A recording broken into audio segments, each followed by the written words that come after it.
Hello, જાગૃત આવાજમાં તમારું સ્વાગત છે. મારું નંદ ચિંતન અખાણી. કેમ છો બધા? આવી ગયા છો? યસ, તમારે બેટા ગુજકેટ 2025ની એક્ઝામ નજીક છે.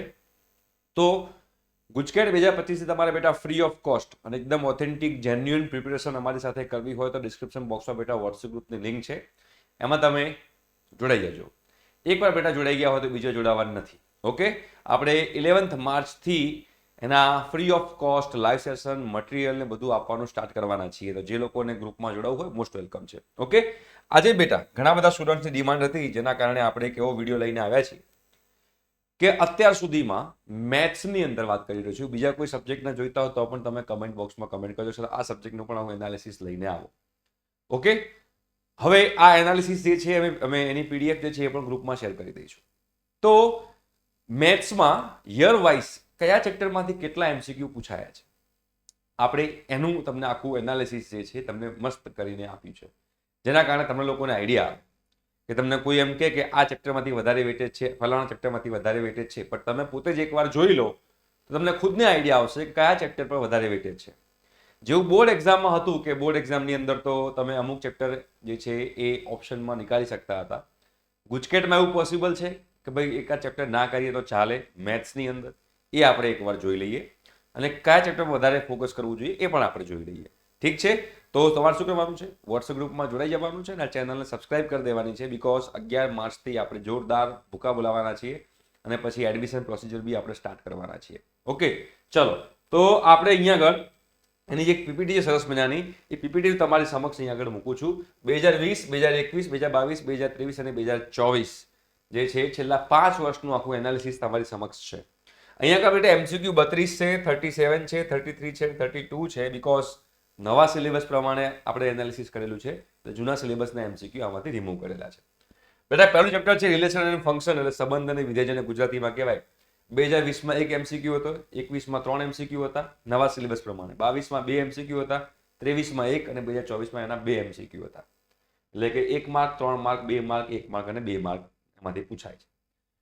ઇન્વર્સ ટ્રિગ્નોમેટ્રી ફંક્શન જેને કહેવાય આઈટીએફ, ત્રિકોણમિતિના પ્રતિવિધેયો ગુજરાતીમાં, તો 2020માં 2 એમસીક્યુ હતા, 21માં 1, 22માં 3, 23માં 1 અને 24માં 3 એમસીક્યુ હતા.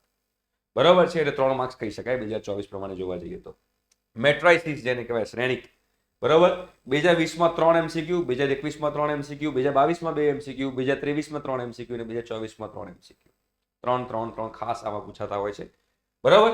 ડિટર્મિનન્ટ એટલે કે નિશ્ચાયક, નિશ્ચાયકમાં 2020માં 2 એમસીક્યુ હતા, 21માં 3, 22માં 2, 23માં 2 અને 24માં 3 એમસીક્યુ હતા. બરાબર છે, ચાલો આગળ વધીએ.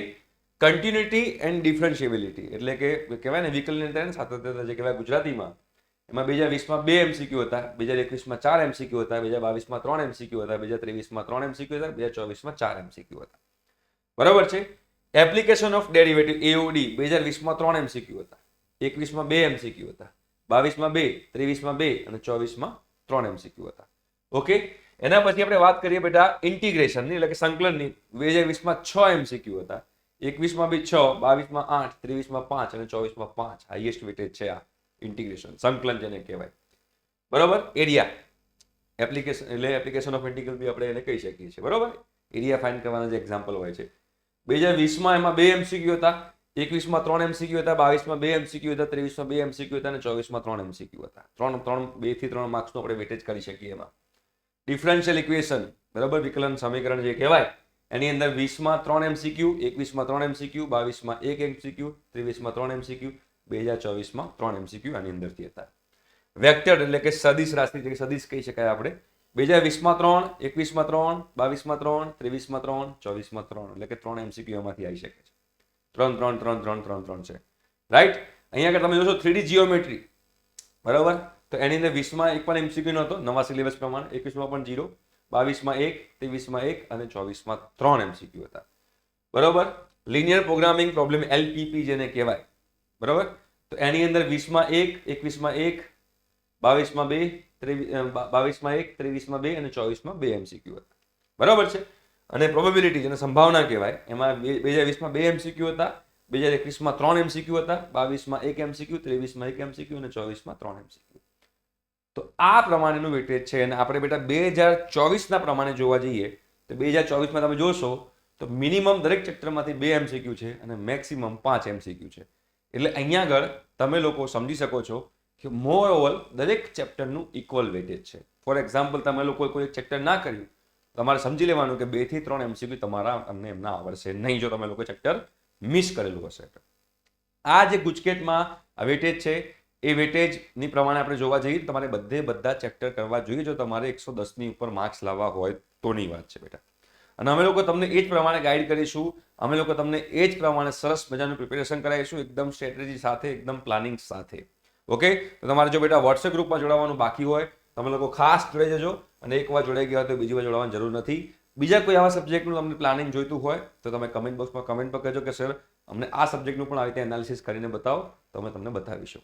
ઠીક છે, 11 માર્ચે મળીએ છીએ આપણે ગુજકેટ 2025ની પ્રિપેરેશન માટે. ભૂકા બોલાવાના છે અને આમ કહેવાય ને કે મમ્મી પપ્પાનું નામ રોશન કરવાનું છે કે આ વખતે તો મમ્મી પપ્પાને છાતી ગદગદ થઈ જવી જોઈએ કે મારો છોકરો જોરદાર રિઝલ્ટ આવ્યો. 1 પણ રૂપિયો ખર્ચ્યા વગર ગુજકેટમાં આટલું બધું કન્ટેન્ટ, ગુજકેટનું આટલું બધું એનાલિસિસ ને ગુજકેટમાં આટલું બધું ગાઈડન્સ તમને લોકોને મળી રહ્યું છે તો ફાયદો જરૂરથી ઉઠાવજો. ઠીક છે, thank you so much, by.